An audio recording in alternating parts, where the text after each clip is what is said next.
Good afternoon, everyone. My name is Chris Cathers. I'm the Executive Director of the Kentucky Arts Council, and I want to welcome you to this afternoon's Creative Industry Summit Series. And today we'll be talking about the business of art and the art of business. And I'll have Tamara come on in just a moment to introduce Mark Johnson, who'll be your speaker today. But I did want to take a moment before we got started. One, to give a land acknowledgement. We give land acknowledgements at the beginning of our public meetings. But today we stand on ground occupied by ancient peoples whose history has been lost, but whose legacy remains. The evidence of these ancient people can be seen all over Kentucky through the mounds and artifacts left behind. Today, over 170 American Indian tribes are represented by their members living and working in the Commonwealth. Let us honor those who were here and those who are here now and build on the legacy of stewardship of the land they left for us into the seventh generation. As you can tell by the weather today, we've encountered snow all throughout the Commonwealth on top of disastrous flooding that we've had earlier in this week. And we want everybody to know that our communities are in our thoughts during this time. I also wanted to let people know that Governor Beshear has established the Team Kentucky Storm Relief Fund to assist those that have been impacted by the floods and the severe weather systems that are occurring. I also want to let our artists and our arts organizations know that the Kentucky Heritage Emergency Response Network is established and activated, and this was formed in 2022 in response to the tornadoes in Western Kentucky and the flooding in Eastern Kentucky. But the Kentucky Heritage Emergency Response Network, or the call letters are KHERN, this organization seeks to assist arts and cultural organizations and artists in times of crisis. They also aim to increase preparedness, provide resources, and build relationships among cultural heritage institutions. And their web address is khern.org, and we'll try to put that in the chat as well. And then two other organizations who we've worked very closely with disaster relief is NCAPER, the National Coalition for Arts Preparedness and Emergency Response. They have been wonderful partners in helping us connect artists and institutions with resources that are available nationwide. And then the Craft Emergency Relief Fund, also known as SURF Plus, is a wonderful organization that gets funds in your hands very quickly. The turnaround time is less than 2 weeks for that to occur. But if you're an artist and you were affected by the floods, they can get funds in your hands to help you with replacing materials and tools that you use in your business and your art studios. So I appreciate the opportunity to acknowledge those organizations that have been assisting us during this disaster. And then I also want to pivot and remind everybody on the call that we have the Kentucky Crafted Market coming up March 7th through the 9th at the Kentucky Horse Park All-Tech Arena. We would love to invite you to come out and join us if you're a wholesale business or a retail gallery. You can come on March the 7th, which is our trade day, and that is exclusively for businesses. Or you can join us on March the 8th and 9th with the general public. Admission to the show is free. There is a $10 fee to access the horse park. So bring a car full of people and come out and enjoy the best of Kentucky art and craft and food and performances that we have. With that, I will turn it over to Tamara Coffey with the Kentucky Arts Council. Tamara. Thanks, Chris. Thanks, everyone, for joining us today. I think you're going to find this to be a very exciting webinar. And we're recording it so that it'll be available on our YouTube channel later if you missed part of it. Excuse me. This free webinar is a part of the Kentucky Arts Council's Creative Industry Summit series. For more series offerings, please check out our website, and I'll drop those links into the chat in a few minutes. Throughout the presentation, please drop your questions for Mark into the chat, and we'll ask them before the webinar ends. And in the meantime, Mark Lenn Johnson is a Lexington native and has dedicated his career to supporting Kentucky's entrepreneurs. After starting in banking, he transitioned to the nonprofit sector with Community Ventures micro lending program and later oversaw the Commonwealth Small Business Services Division. During this time, he began pursuing his passion for art. Returning to Community Ventures, Johnson managed its business and mortgage lending programs and founded Art Inc. Art Inc. Kentucky. It's a nonprofit organization that helps arts and entrepreneurs grow their businesses. His own artistic journey, especially in glassmaking, has continued to thrive. In 2016, he showcased his abstract paintings at a major New York art show and exhibited his photography in Paris, not Kentucky, the other one. Later that year, he was named one of the top 60 contemporary artists at an international event in Florence. Again, not Kentucky, the other one. In 2021, his Fountain Falls Water Drop series earned him Photographer of the Year honors. His work is displayed in private collections and at Eastern Kentucky University's John Grant Crabb Main Library. We're in for a treat. Welcome, Mark Lenn Johnson. Thank you for that, Tamara. Good afternoon, everybody. Can everybody hear me okay? Okay, very good. So as you heard, this afternoon, we're going to talk a bit about the business of being a creative entrepreneur. With Art Inc., we work with entrepreneurs that have a creative aspect to their business, whether they are an artist or any other type of creative entrepreneur. And we help them to monetize that work. We do that in a couple of different ways. But what all of them have in common is that they are all running their enterprise as a business. And that's kind of what I want to talk about today.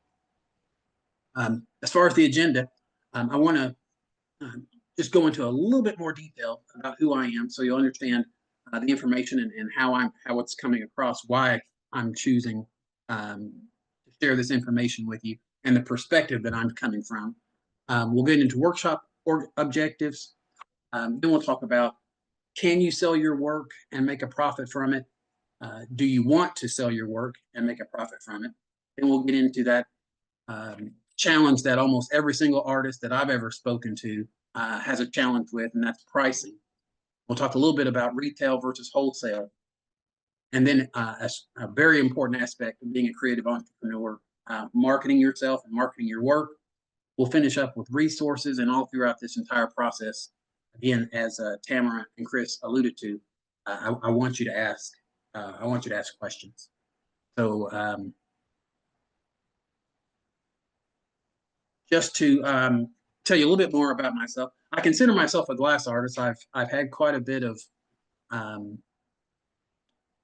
acknowledgement from my photography work, but I consider myself a glass maker first and foremost. I made my first piece of glass from a commercial basis back in 2009. Due to a flood in my basement where I had my glass studio, that's actually where when I started doing my photography work, I had to cease making my glass operations for probably about a year or so, and that's when I really got into photography. I needed an outlet for my creative side, and I already had all the equipment as far as my photography was concerned. So that's really kind of what assisted me into getting into photography. So I make bowls. I also have a glass artware line called Unveilings, because every time you open the kiln, it feels like an unveiling to me. So that's primarily my artwork. I dabble in my photography now a little bit these days, but primarily glass is where my heart is. I've been working in the small and micro business development field for about 20 years now, via government agencies and nonprofit organizations. And as you heard, I'm currently president of and the founder of Arting Kentucky. Really quick, to help me kind of maybe target the workshop a little bit more appropriately, could we go around the room really quick, and you all kind of tell me a little bit about your medium, what you work in, and maybe one thing that you would like to get out of this workshop, if we have time to go through everybody really quick. I'm just going to go down my list here. Let's see. Cassandra, I think you're the first person I see here. Can you tell me a little bit about your medium, what you work in, and then one thing that kind of appealed to you from this workshop that you hope you get out of it? Okay. I work exclusively now with oil paintings. Consider myself to be an equine artist, but I also do dogs, cats, horses, and people when required. I have had my own gallery since 2011. No, I'm sorry, 2007, but own my own space since 2011. And mostly I just kind of more confidence coming back after the pandemic, which just sunk my business.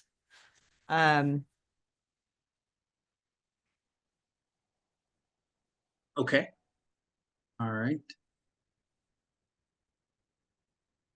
Let's see here. Don't think we're gonna have time to do everybody. What I might ask everyone to do though is maybe just type um, in the field there, in the box there, what your medium is, and then a little bit about what you hope to get out of the class. And we'll refer to that throughout the session. And I'll try to make sure that we at least get a majority of those questions, and anything that I don't, not able to get to during the workshop, we'll try to get you an answer.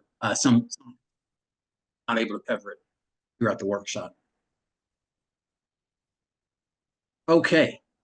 As far as objectives are concerned, obviously one of the things I would like to do is share knowledge with you, share best practices. I've been in this industry, in this field for quite a long time now, and I've seen a lot. I've learned a lot personally. I've made a lot of mistakes in my own creative endeavors.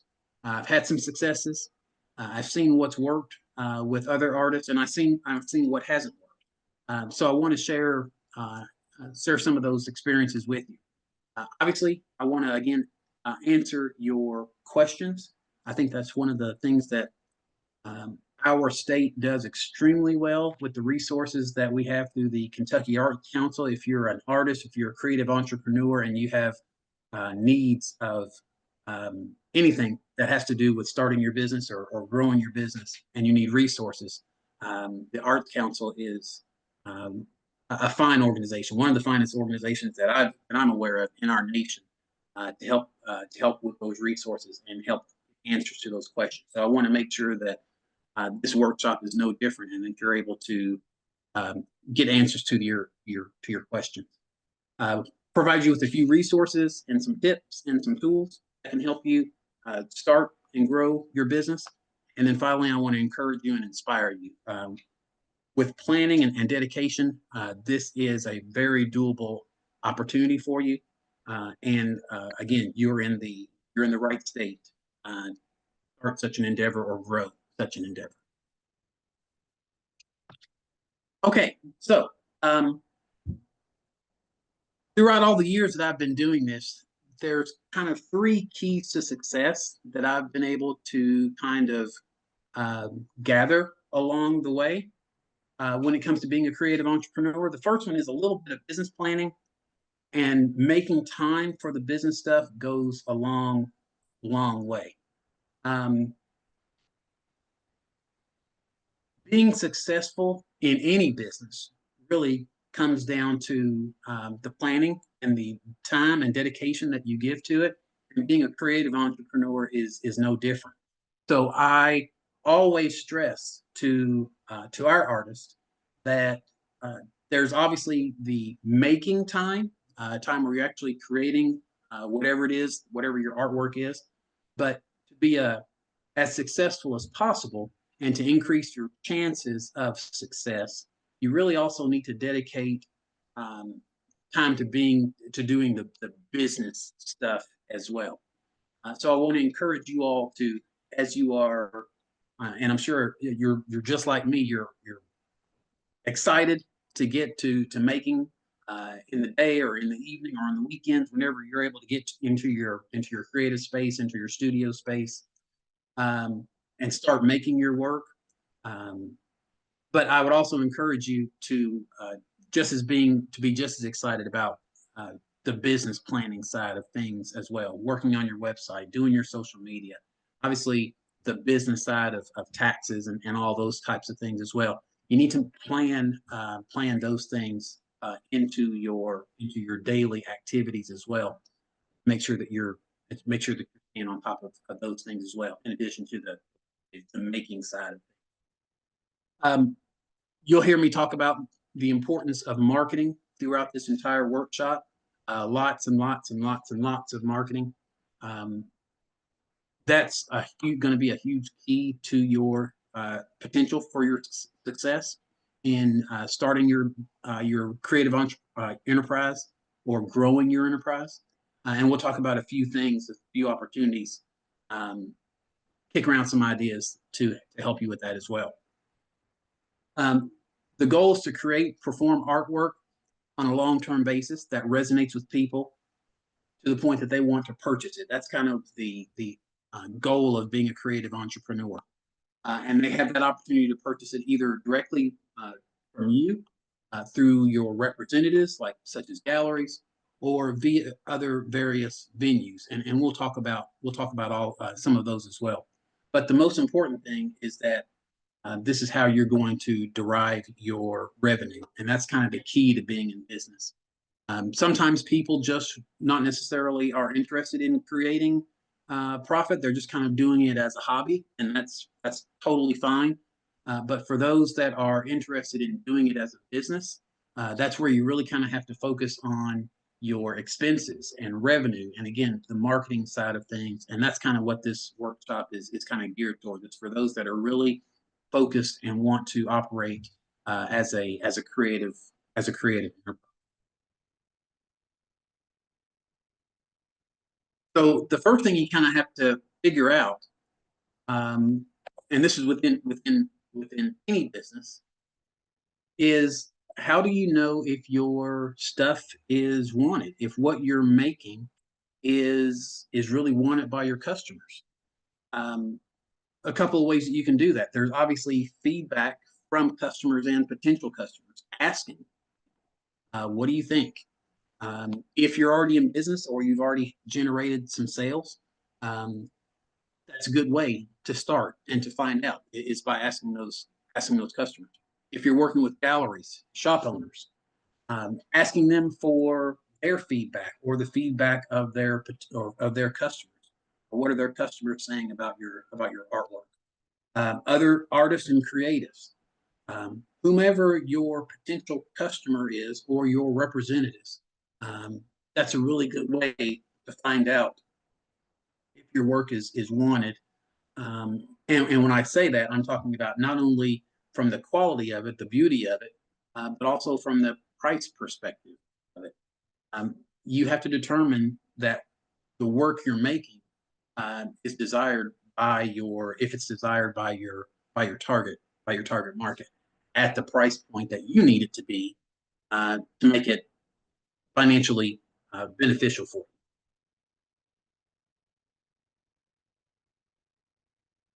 So when it comes to pricing your art, I don't know that I've met any artist that's 100% comfortable, and that includes myself, 100% comfortable in pricing their artwork. What does it cost you to create what you make? It's a hard question. Not only does it include your materials and your supplies, your hard cost, but it also includes your labor, your time. And that's what a lot of artists that I've seen have difficulty in coming up. What is an hour of my time worth, and how does that translate into that artwork that I just created? You also have, well, if you're like me, you have loss. Not all of my pieces work out. In working in glass, I will say, more than more than uh, more than quite a few, more than some don't actually work out. They crack in the kiln. Maybe they'll get knocked off a shelf and they'll break that way. So that loss has to be accounted for in some shape, form, or fashion as well. There are other costs associated with running an enterprise too. Costs for my website, costs for marketing materials, shirts, and things of that nature. All that has to be accounted for and taken into consideration. You also have wholesale versus retail. That'll be one aspect of your business that you're going to have to consider. Do you want to wholesale, which means you are selling your work to a provider, retailer, that is then going to mark up your work and sell it to the general public?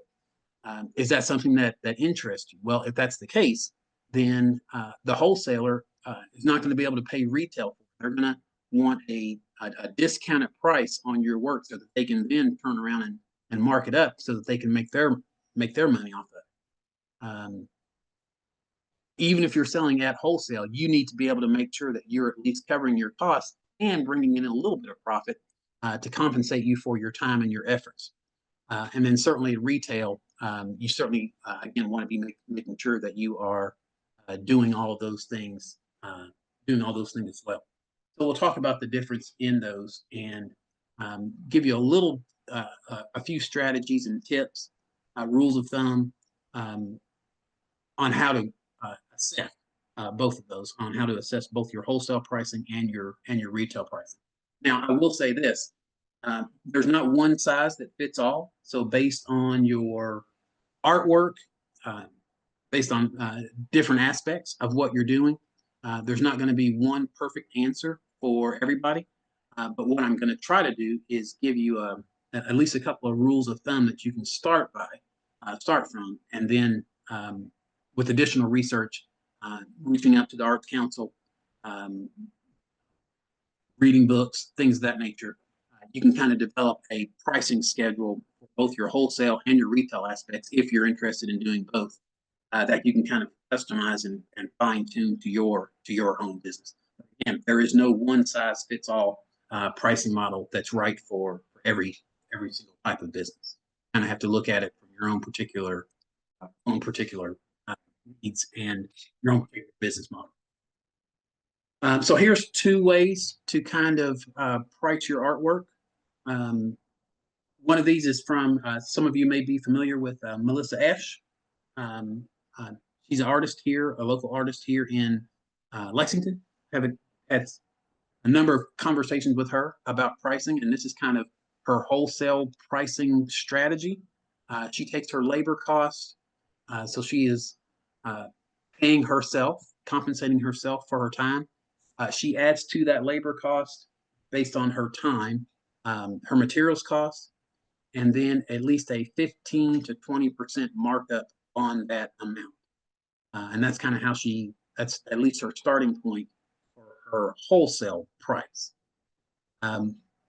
Another gentleman that I am extremely proud to know and have worked with, Tim Glotzbach. He is a jewelry artist here in our Commonwealth. He's also done a number of workshops in the Commonwealth. This is kind of his start process when it comes to your wholesale price. He takes the time and multiplies it by an hourly rate, and then he adds to that 2 times the cost of his materials times a multiple. It could be a 1.1 or 1.2. Again, that's going to vary and depend on your particular situation. That's how he comes up with his wholesale price. The time that he has on the piece, times an hourly rate, plus 2 times the cost of materials times a multiple, and that's the wholesale price. Again, these are options. They're not necessarily the one and only way that you can determine your wholesale price, but it is an opportunity for it gives you a starting point to kind of make sure that you've at least covered your own personal cost, your time, your labor, and your materials, and are generating a little bit of profit when it comes to your price.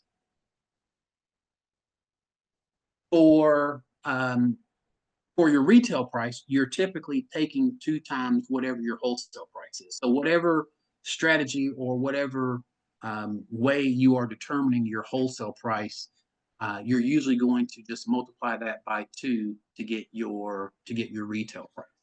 And that again comes into the reason that's important. Again, is because when you're working with galleries. But we'll get into that a little bit later on. Once you kind of figured out your pricing and you feel like you have a pretty good opportunity as far as your work is concerned, now you're ready to actually set the business up and become a legitimate business entity here in the Commonwealth of Kentucky. Here in Kentucky, we recognize several different types of entities to set your business up as. Part of it depends on how many individuals are involved in the business. And then the other consequence that you need to pay attention to are liability and tax. Obviously, you want to be in the entity that's most beneficial to you as far as taxes, where we all have to pay taxes on our businesses. But you want to be in the entity that's most beneficial to you when it comes to paying taxes. And then obviously also liability, protecting yourself, protecting your personal assets is important as well in case anything were to happen in the business. Some entities are a little bit more, they have the ability to protect your personal assets a little bit more than others. So very quickly, sole proprietorship, if you don't do anything, you are considered a sole proprietor, which basically you are doing business as in a business entity. The general partnership, if you have more than one individual involved in the business, more than one owner involved in the business, and don't do anything, you'll be considered the default entity is considered to be a general partnership. Then you have the first of our recognized business entities, which is the first one is called a limited liability company. And then the second one is a corporation. Both of these have the ability to protect the owner's personal assets to a certain extent, but certainly more than the sole proprietorship and the general partnership. The LLC, the limited liability company, and the corporation have give you somewhat of ability to protect yourself. Now, when you ask about liability, what's the potential for liability in your business? That's going to vary depending on the type of business that you have. But in general terms, a limited liability company and a corporation do give the owners of those entities a little bit more protection when it comes to the protection of their personal assets. The LLC is created by submitting what are called articles of organization to the Kentucky Secretary of State's office. That's kind of where you are creating the business entity. The corporation is created by submitting what are called articles of incorporation. And that's where you are creating the business entity. So the entity itself is actually created at the state level. From there, you're going to set up your tax accounts. And there are tax accounts on all 3 levels of government. There's a federal tax account that you're going to set up with the Internal Revenue Service. That's typically denoted by your your EIN, your employer identification number. You're going to set up your state tax account number with the Kentucky Department of Revenue. You've used this and you've been associated with this when you go into a store and you pay that 6% sales tax. That entity, that the Department of Revenue is collecting that from that particular store. That's where the sales tax is remanded to. So whenever you sell something here in the state of Kentucky, you're supposed to charge that 6% sales tax, and that when you set it up, you're indicating to the Department of Revenue how often you're going to submit that to them. Some entities it's quarterly basis, some it's an annual basis. It really just kind of depends. But that revenue is going to the that 6% sales tax is going to the Department of Revenue, in addition to your income taxes, your business income taxes. So those are the two taxes that you will submit to Kentucky via the Kentucky Department of Revenue. And then you have your local, most cities and counties have what referred to as a local business license. And that's usually set up at a local city or county office. But what you're doing there is obtaining basically permission from that city or county to do business within that area. And if you are doing business in multiple cities or multiple counties, you're supposed to get a business license for each area that you are doing business in.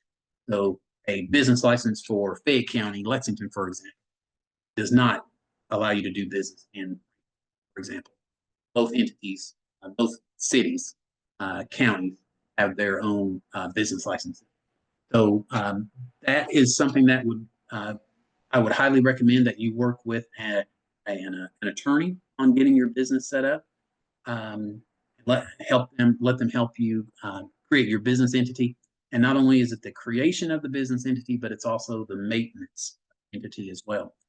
On an annual basis, especially with the formal structures, the limited liability company and the corporation, there's paperwork that has to be submitted to the Kentucky Secretary of State's office in order for you to tell them that the entity is ongoing. And that paperwork has to be submitted every year. So again, I would highly recommend that you engage the services of an attorney, let someone help you with that process, certainly with your taxes, look into getting an accountant, and it's just a cost of doing business.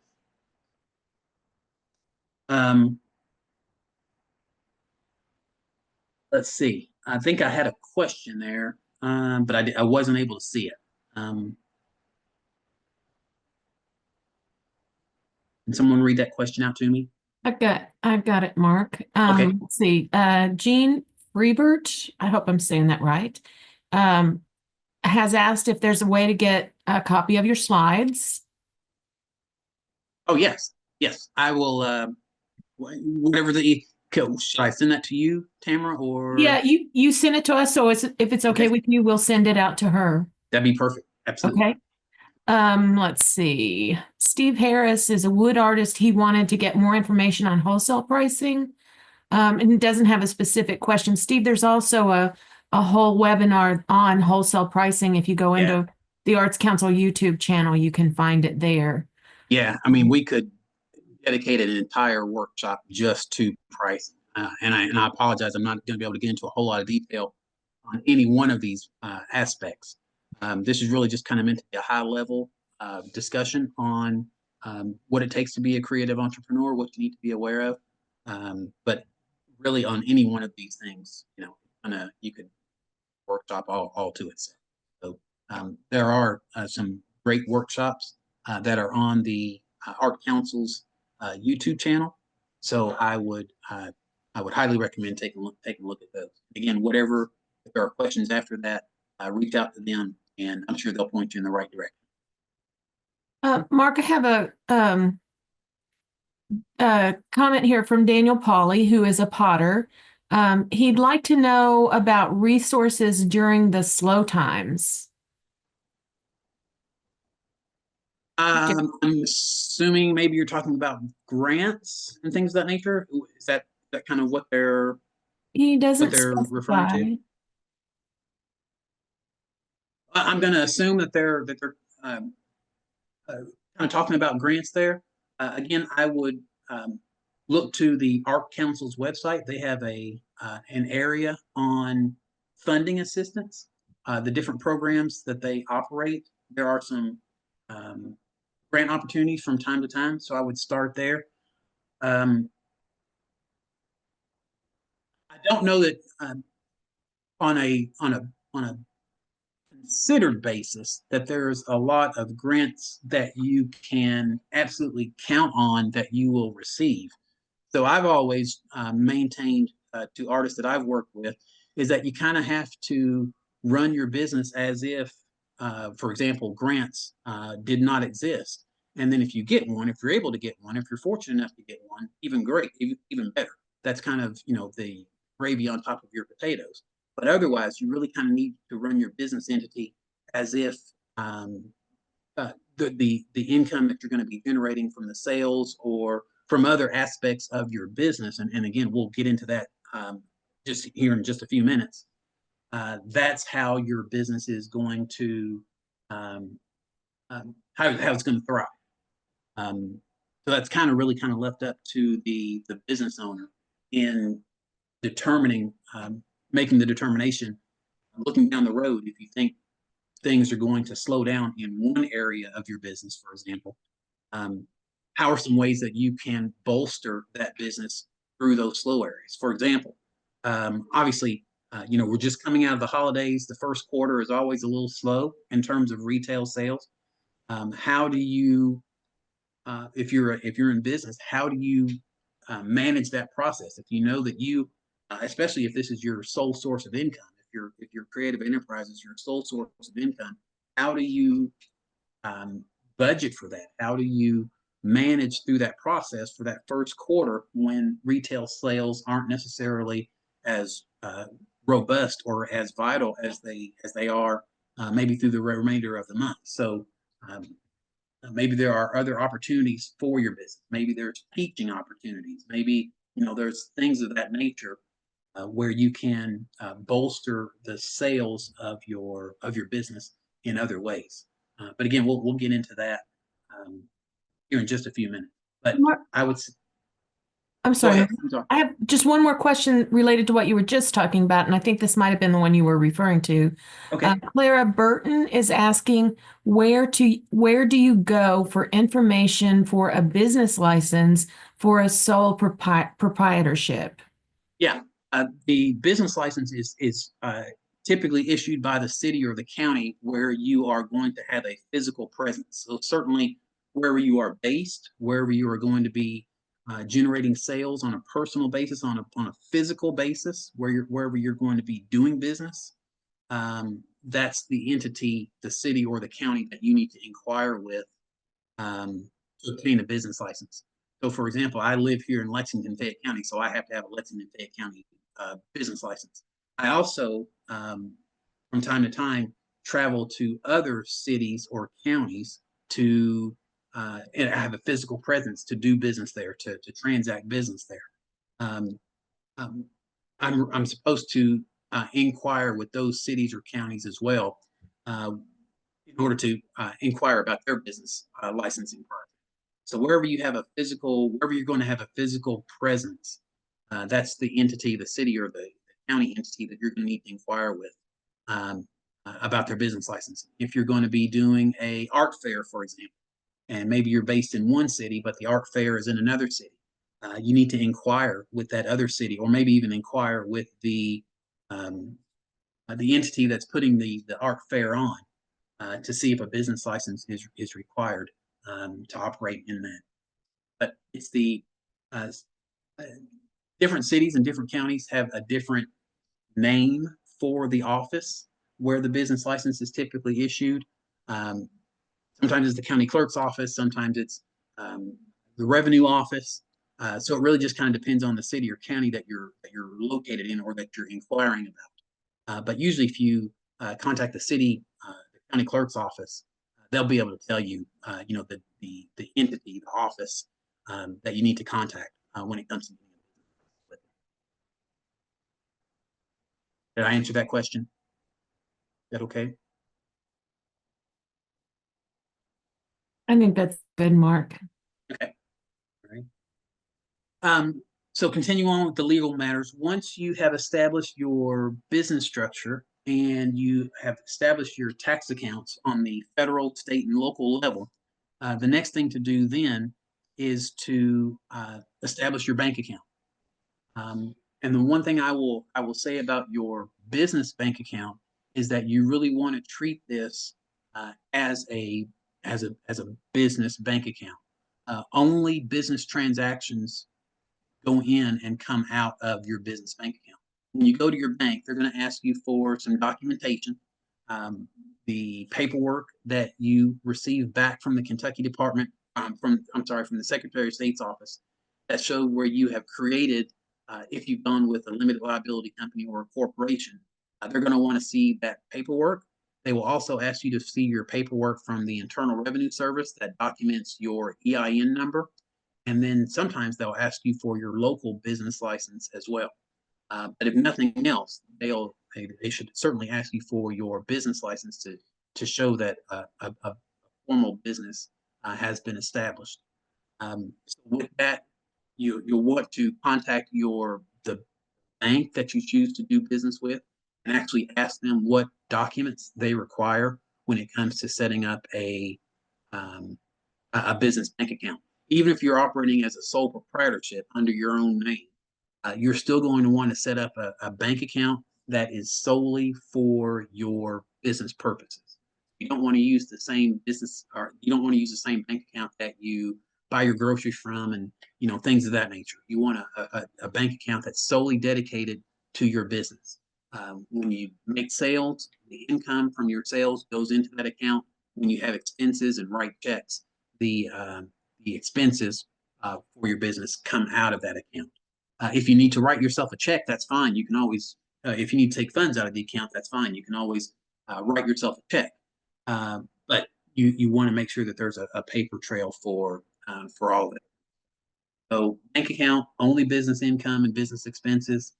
The other things I'll say is if you're setting up a formal business structure, a limited liability company or a corporation, there are documents that you need to submit to the Secretary of State's office on an annual basis. So make sure that you are maintaining your business entity. Make sure you submit those documents.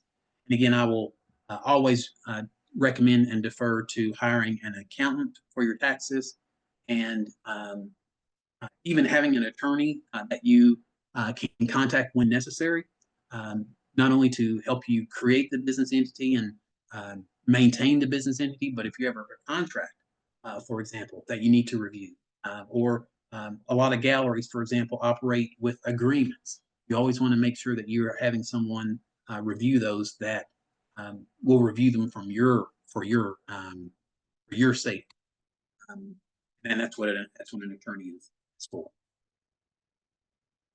Do we have questions, Tamara? We don't have anything more at this time. Clara Burton Okay. did give you a thumbs up for your reaction to her question. Okay. But we're ready for you to continue. Okay. All right. Very good then. Now that we have the legal matters, I'm going to throw a lot of stuff out at you. And I know, again, just based on the time, there's a lot of stuff that I just wanted to get out there. We can have conversation about it if we need to, but certainly things to make sure that you are keeping in mind as you move forward as a creative entrepreneur.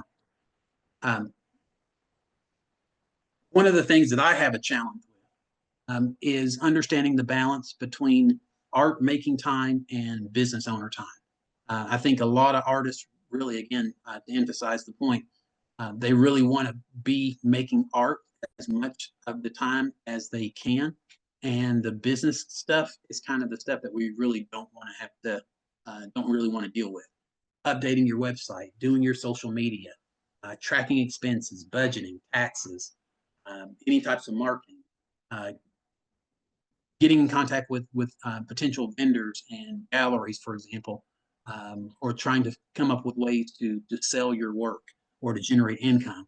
Those are the things that are kind of less desired when it comes to our time, but you really need to, even if it comes down to a point where you have to schedule doing those things are extremely important, and they need to be, they need to be given the time that they are dedicated. Defining your artistic brand. We all have a unique voice when it comes to our business, a way that we talk about our business, a way that we talk to others about our business, and a way that we communicate what's going on in our business. You want to find that voice, and you want to use that voice to communicate via your website, via social media, via any marketing materials you want to put out. And there should be a consistency in that communication. It should all sound like it's coming from the same entity or the same person, regardless of whether it's on your website, whether it's on your social media, whatever the case may be. It should all sound like it's the same voice that you're using to communicate. One of the things as artists that we, and again, I'm guilty of it myself, we are always out there trying to find that next customer, that next person that's going to reach into their pocketbook and either bring out their debit card or write us a check or give us cash. We're always looking for that next person. And I've noticed that a lot of my artists, they forget about their previous customers, people that have already purchased their work, that have already demonstrated that they like their work because they've already purchased their work. We kind of forget about them because we're out there chasing that next customer.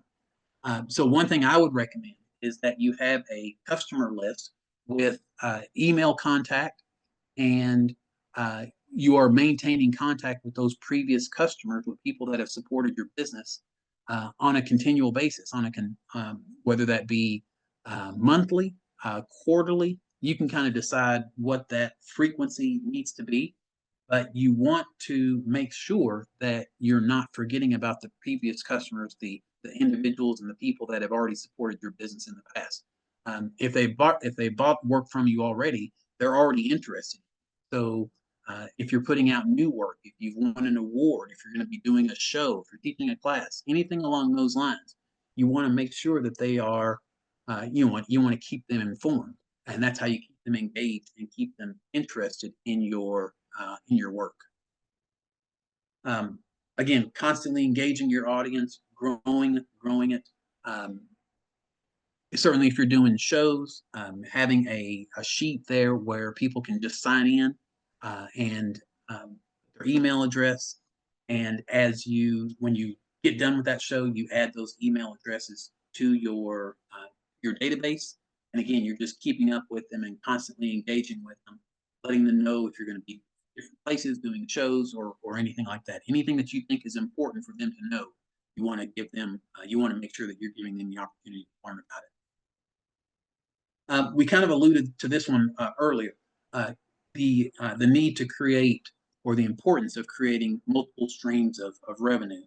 We were kind of talked. I think there was a question on this earlier. Kind of how do you get through those slower time periods? Multiple streams of revenue can kind of help with that.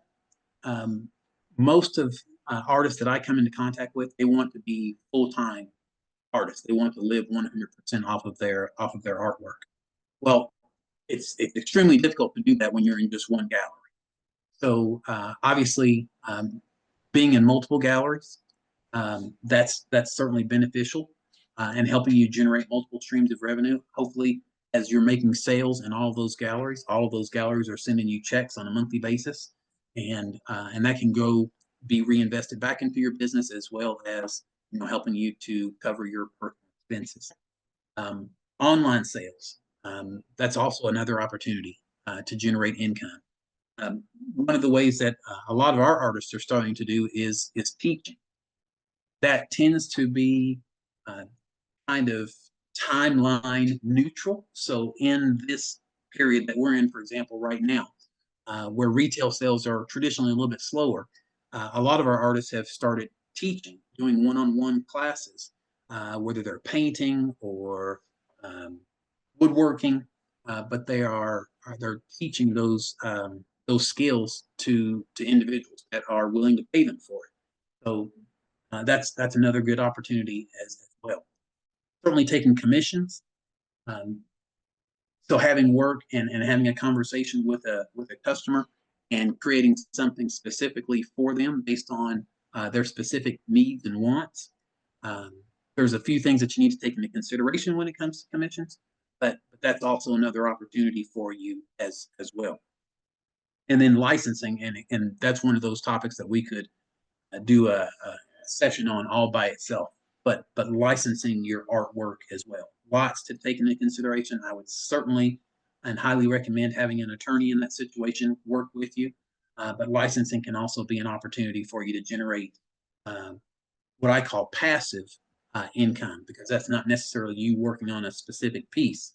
It's you licensing that artwork, and maybe a vendor can resell that on an ongoing time after time after time after time basis. And that's a way for you to generate income as well. Again, there's a lot to be understood there. And again, I would recommend that you have an attorney help you with that process. When it comes to price points, we always recommend that you have a good diversity of your price ranges. Certainly your original work may be a little bit more expensive, but maybe not necessarily everyone can afford certain price points. But if you have prints of that original work and note cards that can typically be at an even lower price point, you're making your artwork as available to as many people as possible. And that print or that note card that maybe sells for $50, $60 if it's a print, and $5 or $6 if it's a note card, that's helping you offset your time on that original piece that you made. So while it may take you maybe a little bit longer to sell that original artwork, your prints and your note cards are helping you generate income off of that work and off of that time, while the original artwork is maybe waiting for its. I think I saw a question pop up there. You did. We have 3 questions popped up here, I think. Okay. Jean Freebert, again, I apologize if I'm mispronouncing that. Asking, do you recommend notes, or how exactly do you engage previous clients? Yeah. With previous clients, hopefully you had the opportunity to get their contact information, an email address, if nothing else, at least maybe an address. And that's how I would recommend that you reach back out to them. Again, they've already purchased work from you, so they already have at least a passing interest in your work. So keeping in contact with them and letting them know what you're up to, you'll just strengthen that bond and continue to hopefully to strengthen that interest that they have in your work. So emails. I've got some artists that actually send out postcards when they're doing a show. They actually create what I call vanity cards about the show. They will actually handwrite a little message on that vanity card and actually send it out to people that are on their mailing list. Obviously, there's postage and budget issues that you need to take into consideration there, but that's a really good way to continue to engage with people that either have purchased your work or have taken the time to provide you with their contact information, which tells you that they're interested in continuing to learn more about your work. Emails are probably the easiest way, most efficient way. There are services out there like Constant Contact and others. That's not nearly the only one, but services like Constant Contact, where you can design a newsletter and send that out to your followers to let them know what you're going to be doing next.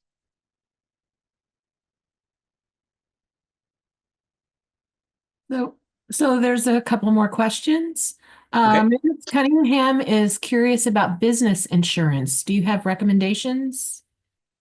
I don't. I don't typically recommend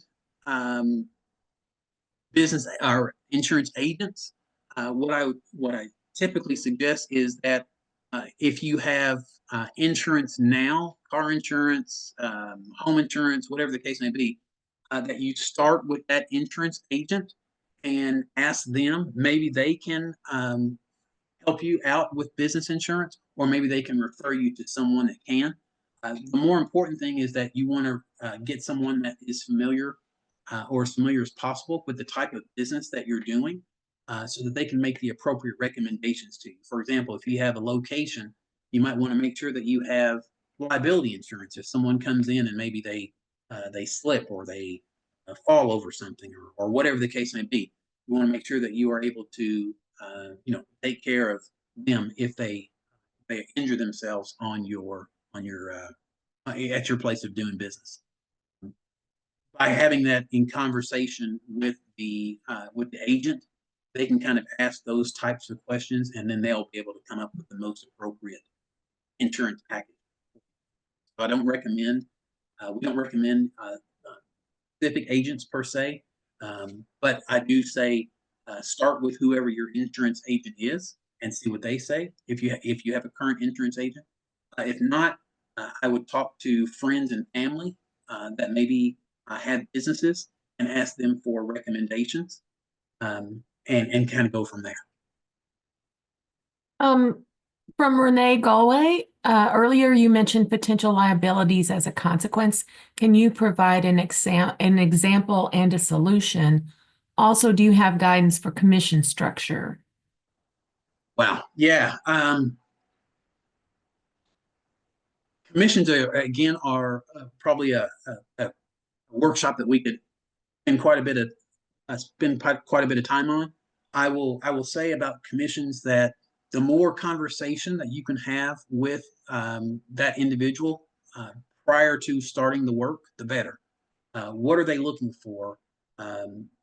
No question is insignificant when it comes to having that conversation with that potential buyer.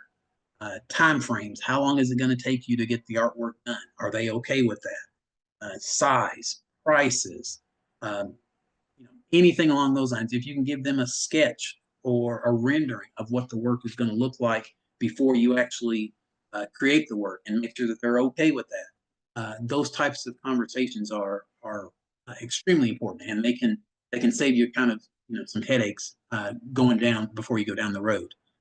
Once you have come to an agreement, obviously there's going to be some type of written agreement that I think you're both going to want to sign, as far as you're agreeing to deliver whatever the specifics are of that work, and they're agreeing to pay you for that work.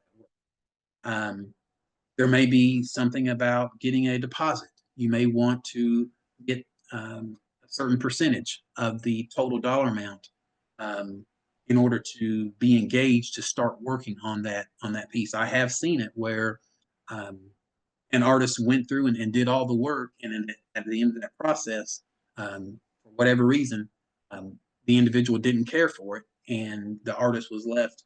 They had put a lot of time into that piece, and they didn't have anything to show for it. So again, the more conversation that you can have with that person that's buying your work, or that's commissioning you, or potentially commissioning you, the better off you're going to be. And then once that process once you feel like you've done that process, asking them for a small deposit to at least cover your material costs. At the very least, you want to make sure that your material costs and your supplies, the things that you're paying out of pocket for, at least you're covering those things.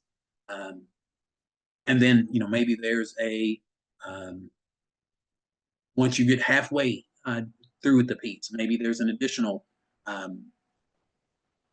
income revenue that they're going to give you at the halfway point, and then so on and so forth. You can kind of structure it however you want to, but I think the main thing is that once you've had all the conversation, and you understand what the expectations are of you, and they understand what the expectations are of them, you're getting something in your hand to at least cover you for those initial expenses that you're going to have in creating that piece. A question from, or a comment from Mary Ann Hoskins. She'd like to learn more about pricing, and she also has a question about approaching galleries. What do you suggest? Yeah. We get this all the time.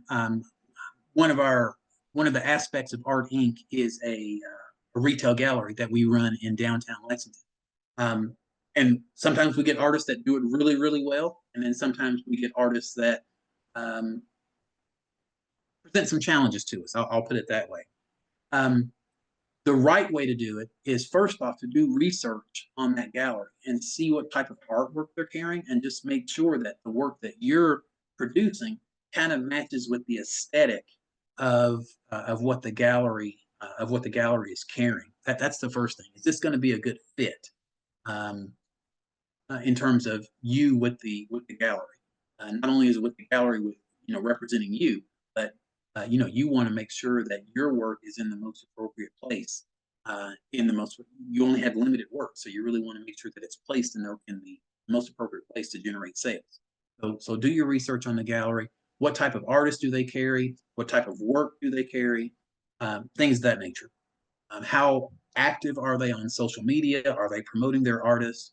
What do they do to promote their artists? Things of that nature. So you really want to know that when you're approaching this gallery, this is a gallery that, at least from what you can tell, looks like that they're taking very good care of their artists. Second, you just don't want to show up on any given day. You want to contact a representative at the gallery, ask them what their process is. Do they only see artists on certain days? Do they just see any artists on any given day? What's their process for taking on new artists? I know some galleries want to see pictures first, and they have kind of a little application that they will ask you to fill out for them. Uh, Maybe has your website on it, maybe has your social media, your artist statement. They want to see all that. Um, and then once they review all that information, if they're interested, if they feel like your work will go well in their gallery, then they'll contact you and invite you to come in. Some galleries, there's no such process. You just bring your work in on a as needed basis whenever you can, and they'll take time to talk to you at that point. So it just kind of depends on the gallery and their process. We're kind of more towards the latter end. We don't really have a structured process, but we're a nonprofit gallery, and that's kind of who we are and what we're all about. So we don't really have a structured process as far as when artists can come in and present their work to us. I do like it when they call first. We might have something else going on, so at least getting a phone call from them, and can I bring it in 15 minutes, or can I schedule a time with you to come in, in the next week or so? That's great, and I think that's where you are kind of respecting the time of the gallery. So I think that's always going to be viewed and from the gallery owner or from the gallery representative in good light. So that would be my main suggestion, is to contact the gallery and see what when they can schedule you in at their convenience. Otherwise, if they're busy when you drop it off, they're going to be a little frustrated, and it may not necessarily be to your best advantage when they do get around to looking at you. So, at least if nothing else, contact them first. We'll do your research first. Contact them, schedule on a time, and then go in. You're probably going to want to have your artist statement ready and handy for them, as well as a bio. So it's important to have those things all thought out and printed out for them as well. And we'll talk about those here in just a few minutes. So Fran Redmond says, as an artist and gallery director, what do you think is the best way to follow up with galleries to encourage ongoing orders, especially if it's been a while since an initial order? I'm sorry, say that one more time, Tamara. What's the best way to follow up with a gallery? And to encourage ongoing orders, especially if it's been a while since the initial one. I got you. Okay. So, so it's always good. And I recommend to our artists that maybe every 3 months, maybe even every 2 months, you contact the gallery just to check in and see how things are going. What kind of response are they getting from your work? they should be able to tell you, are people inquiring about your work? Are people certainly, if you're making sales, that's going to tell you one thing. But if not, then they should at least be able to tell you um, what kind of interest level people are giving you from your work. Uh, that's where that conversation can start. Depending on what that response is, maybe you need to put some new work in there. Maybe you need to trade work out. Um, Good galleries will change work out in their gallery. They'll move work around their gallery. If you come into the gallery and your work is sitting in the same place that it was 6 months ago, um, there might be some challenges in that. So, they should be moving work around to different locations within the gallery. So that kind of goes back to you doing your research on the gallery. But those are the types of conversations that you can have with the gallery owner. And then from there, you should be able to make some determinations with the gallery owner's assistance about what your next steps may be. Maybe the work is getting a lot of attention. A lot of people are looking at it. But for whatever reason from there, it's not being, it's not being sold. Maybe that might indicate that it's a pricing issue, potentially. But if there's not getting any activity, then maybe that work is just not the right place for that. The gallery is just not the right place for that, especially if it's been there, for a little while.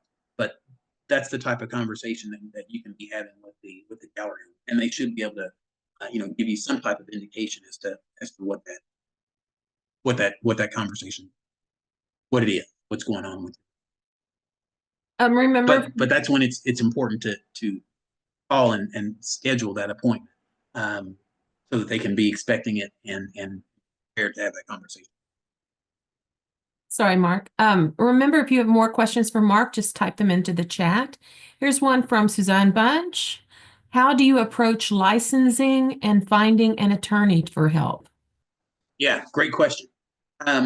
Again, my recommendation would be, if you know an attorney, or if you know an artist that is engaged in licensing, I would start with them, ask them for recommendations. Otherwise, I would, you can always look at Google. You can always do a search for licensing attorneys, local if possible. I think it's always better to work with someone that knows your area, knows where you're based in. The more they know about your local area, where you live, I think the better. And then there are also some resources, I believe, at the state level, that has a listing of attorneys and the areas that they specialize in. For example, licensing. That entity is, I'm drawing a blank on that entity right now, but there's a state organization, a state office that regulates attorneys, and they maintain a list of attorneys and their specialty. I think you could reach out to that entity, and if nothing else, if you don't have any other options, get in contact with that entity and ask for a listing of the attorneys that maybe specialize in business law or more specifically, even licensing.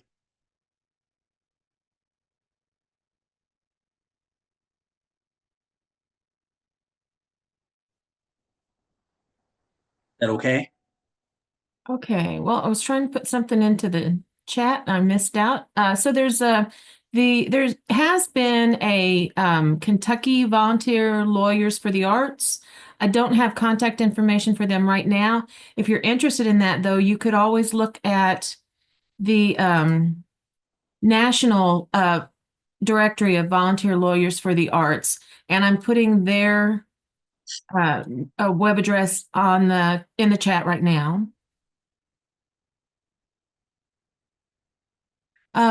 Suzanne also followed up with a question, what about copywriters?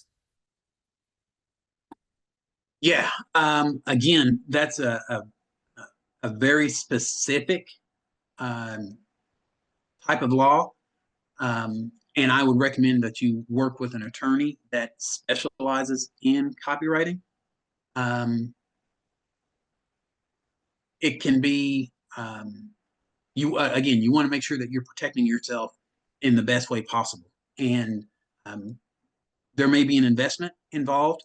And once you understand what that investment amount is going to be, you'll have to make a determination as a business owner. Do you feel like it's worth it or not? But I think you at least want to make sure that you are receiving all of the necessary and appropriate information. And the best way and the only way, well, not the only way, the best way to do that is by having that conversation with an attorney. You can usually find an attorney that'll give you 10 or 15 minutes and not charge you for anything. And then you can make a determination based on, you know, based on what they say, what the appropriate next steps are going to be. Certainly, the potential for the income, if it's a large potential for income or a large potential for loss, you're talking about copywriting. If there's a large potential for loss of income, that may justify kind of engaging the services of that attorney to make sure that you're protecting yourself as.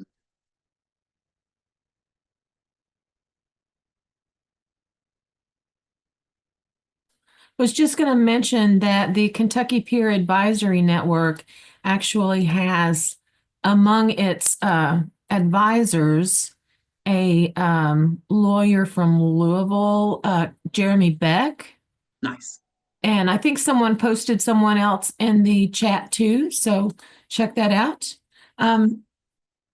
Do you have any, from Clara Burton, do you have any tips for balancing art entrepreneurship and a day job? Yeah, that's a great question. The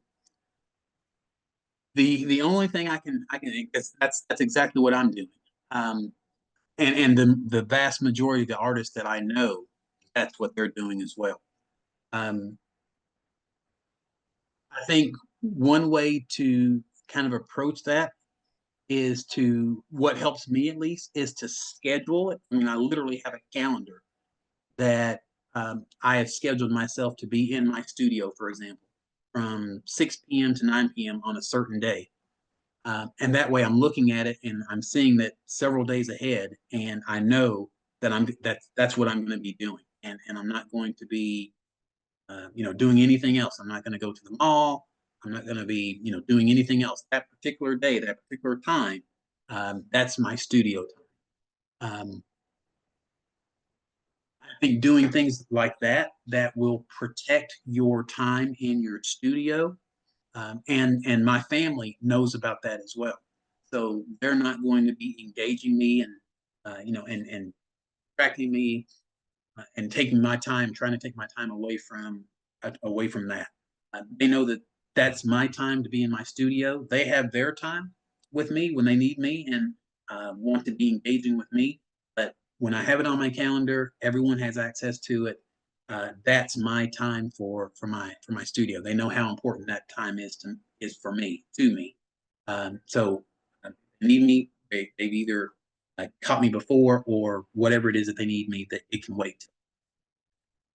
And as far as the day job is concerned, again, it's just a matter of, especially if you want to be a full-time artist, right now you kind of have to what's called paying your dues, and that's kind of one of the parts of paying your dues is you got to keep your lights on, you got to keep food in the refrigerator, you got to all those types of things. So that's kind of what you're doing in order to build your business so that maybe one day you don't have to do that. So that's the only thing I'll say about your day job. It's necessary. It's necessary in order to make sure that you are able to maintain your standard of living. But as your hopefully as your business increases, you'll be able to maybe step back maybe a little bit from your day job and kind of flip the time commitment that each one of those is going to be requiring it. But that comes down to your business planning and knowing how much income you need, knowing where that revenue is going to come from, really understanding that your day job is kind of a consistent. for the most part, you know that you're going to have that income coming in on a daily, weekly, monthly basis. Sometimes with a business, it's not necessarily, you know, that cut and dry. So you really want to make sure that when you make that step, you really want to make sure that you've got that revenue um, as much as possible, that you know that that revenue is going to be coming in on a consistent basis. Say multiple galleries, having your work in as many galleries as possible. Once you start doing shows, you have a pretty good idea that your work is being accepted, that people like your work. You have a, you know, you understand how busy that show is going to be, so you can make some determinations about, if I'm going to be doing 10 shows this year, here's how much revenue potentially, you know, I should be bringing in from those 10 shows. And then certainly setting up a budget and having money set aside just in case, you know, you have a slow month. You always want to make sure that you've got money sitting aside somewhere in a bank account, that if you don't have that, you know, that strong month from your art sales, you've got a little bit of cushion that you can fall back on. All that needs to be taken into. Suzanne is asking, are there resources to help an artist learn the ropes for being in arts fairs?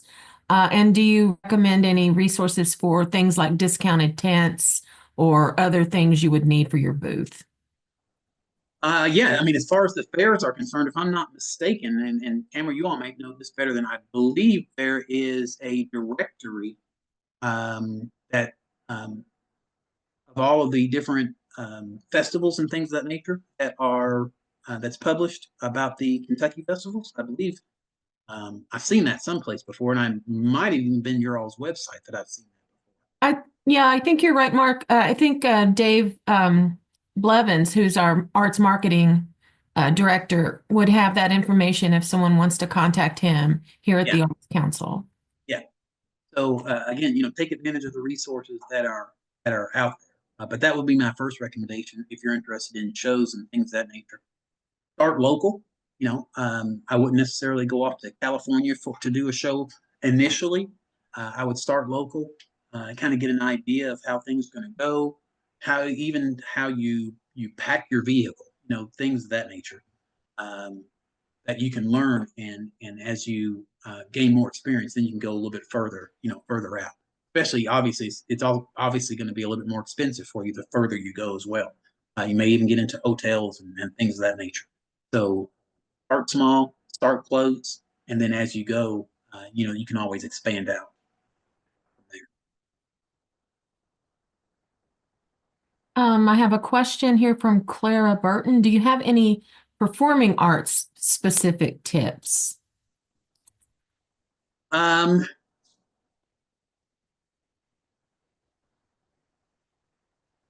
I don't really deal with a whole lot of performing arts, so this workshop was geared primarily towards visual artists, things of that nature. I will say for performing artists, though, that at the end of the day, it's still a business, and revenue still has to be the focus, the goal of generating revenue, even if it's a performing artist. So a lot of the aspects of that apply to visual arts also apply to performing artists, marketing themselves, social media, websites, looking at different venues that you can perform in order to generate income.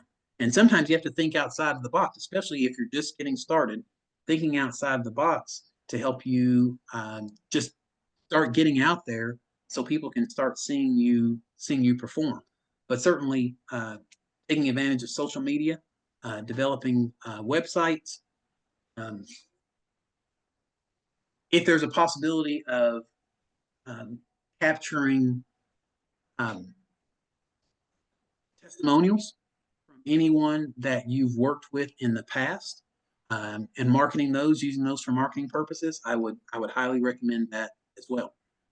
It comes down to marketing with a performing arts business, just like any other business. People seeing you, and then utilizing that to get more people to see you, so that you can generate more income. And, again, the easiest way, the least expensive way, the most cost efficient way to do that, at least starting with social media and the website, and then going on from there. Thanks, Mark. I think that's all we have for right now. Got everyone for now? Okay. All right. How am I doing on time, Tamara? Got a few more slides here. I don't want to make sure I don't overextend my time.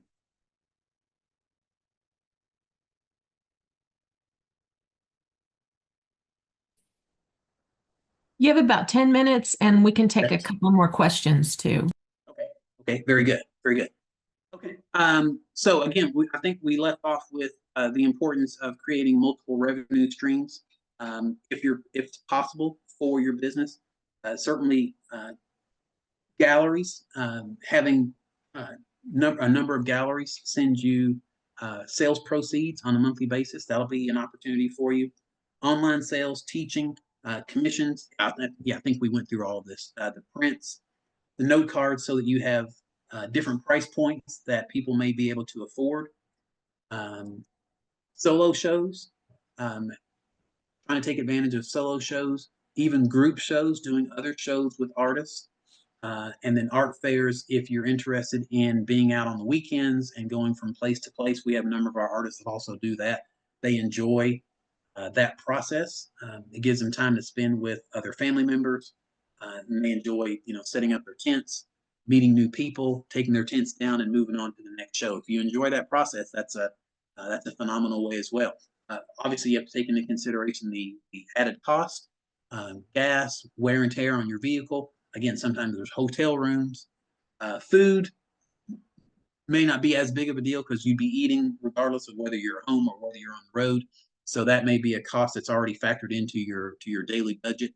But certainly some of those other expenses, you're going to want to make sure that you are budgeting those and taking those into consideration if you decide that art fairs are going to be a large part of your income, of your revenue.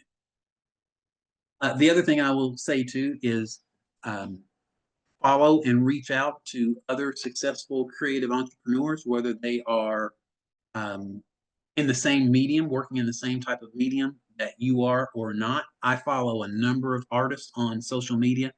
Some of them are glass artists, some of them are not, but there's some aspect of what they're doing that appeals to me.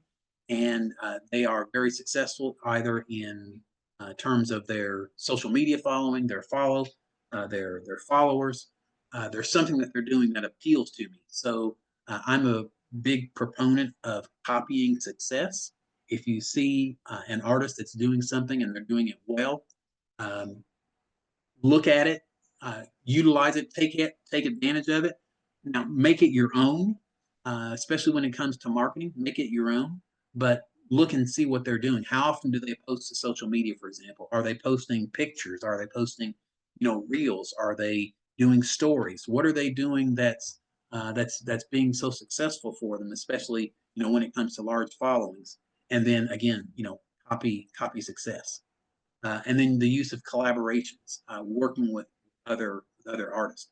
We've got several artists that are doing projects together, and they are kind of cross collaborating and cross pollinizing each other with their social media. So artist A, they're introducing their followers to artist B, and same thing, artist B is introducing their followers to artist A by doing joint collaborations and joint projects. So that's always an opportunity as well. I can't stress enough the importance of marketing your business. That's going to be the driver and what generates income and revenue for you. So don't forget about the importance of marketing. It may not be one of your favorite things to do, but it really needs to be a consistent and a daily thought process for you in your business. Social media, website, following up with previous customers, following up with looking for new customers. That needs to be a part of your daily basis when it comes to your That can be gallery owners. It doesn't necessarily have to just be individuals. That can also be gallery owners. Especially when you're going to be talking to gallery owners. One of the things they're going to ask you for is your artist statement, your bio, your website. So make sure you have all of those and that they are all where they need to be if you're going to be presenting them to a gallery. It's not only the artwork that the gallery owner is going to be looking at, it's going to be the quality of your website. Are there misspellings on it? Your social media, your bio, your artist statement. They're going to be looking at all those things and making a determination whether they want to take you on and represent you or not. They only have so much space. They have limited space. So they really want to work with the artists that they feel like are going to be able to bring new customers in, for them, but also the ones that, and I don't know any other way to say it, but really take their businesses seriously, um, and have made that investment in their time to have a quality website, to have a bio, and have an artist statement. Now, when I say quality website, I don't mean spending a whole lot of money on it. There are a lot of websites out there that I call template websites, and you can build a beautiful website with those template sites. About 80% of the site is already done for you. All you have to do is basically customize it with your colors, your pictures, your information, your logos, things of that nature. You can have a quality website even at that, even using template sites. So, but just like with anything else, it has to be, you have to spend the time on it that it's due. We talked about the importance of your email list. No matter where you are, if you're gathering names, make sure you're updating that and submitting information back to your email followers. How often you do it is, I think, it's kind of left up to you and your comfort level. You don't want to oversaturate the people on your list, but you don't want it to be that they forget about you either. So, that's kind of where you have to put your CEO hat on and kind of make some determinations about how often are you going to send out something to your followers. But regardless, you do want to take advantage of that. For social media, one of the things I would recommend is that you have a personal page as well as an artist page, and never shall the two meet, for lack of a better term. The personal page is kind of where you can, it's much more personal, what you have for dinner and of your dog and so on and so forth. But your artist page really needs to be information and focused on you as the artist, whether it's work that you've completed, shows that you're going to be going to, work that's in progress, pictures of your studio, your creative space, things of that nature. People that are going to follow you on your artist page, they want to know about you as an artist. They're maybe not necessarily interested in what you had for dinner last night, but they want to know about you as an artist. So if they're following you on your artist page, you really that's what you want to feed them. Give them that type of information. That's information that's relevant to you as being an artist. That doesn't necessarily mean that you can't put information about your art on your personal page, but I think with your artist page, that's where you're really kind of customizing it and focusing it and talking about it as you as an artist. We talked about branding earlier and using that unique voice. Unique voice for your artist page may be a different voice altogether than your. So take that into consideration for your social media. Business cards. Now there are digital business cards where you can pass that information via phone. So that's, if that's your customer base, maybe a little bit younger customer base, and they're comfortable in dealing with digital business cards, that's totally fine. If you have an older customer base, maybe not necessarily as comfortable with digital format as the younger generation is, maybe you want to, some physical business cards, actual physical business cards on you at all times. The other thing that we've had great success with at our gallery are customer testimonials and pictures. Usually customers are very comfortable and okay with us taking pictures of them with the work that they just purchased. And that allows us to use that for marketing purposes. And then we're also able to send it to the artist that they purchased it the work from, and then they're using it for their marketing purposes as well. You just have to ask. Most people, I would say 95% of the time, they're fine with us taking their picture with that with the artwork. And when they're not, maybe they didn't put makeup on that day, maybe whatever their wind has tousled their hair, and they don't feel like they should be photographed the way their hair looks. Even then they'll be very nice about declining to take a picture. But when others can see people with your work, if you're an artist, it's much easier for someone to put themselves in that place of that potential customer, especially when it comes to jewelry and wearable artwork, things of that nature. If they see someone else wearing it, it's easy for them to replace that person with themselves so they can see themselves wearing Mark, I think that's about the end of our time. it. Okay. I think we made it to the last. Yeah, I think we made it to the last page anyway. So there's just a few things there. If I can just point out one thing there, across all of your online, there should be some consistency as far as your brands. If you go to YouTube, Facebook, Instagram, the website, for example, all of that stuff for me is at Mark Lenn Johnson. So no matter if someone can't remember anything else, if they can just remember Mark Lenn Johnson, they can find me on all of those different venues.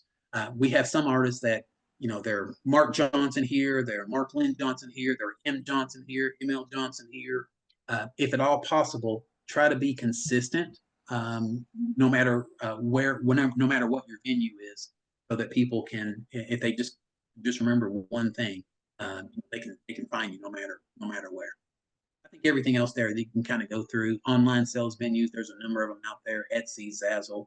I've just started a brand new page on Go Imagine. I like what they're all about. Percentage of the sales goes to help children.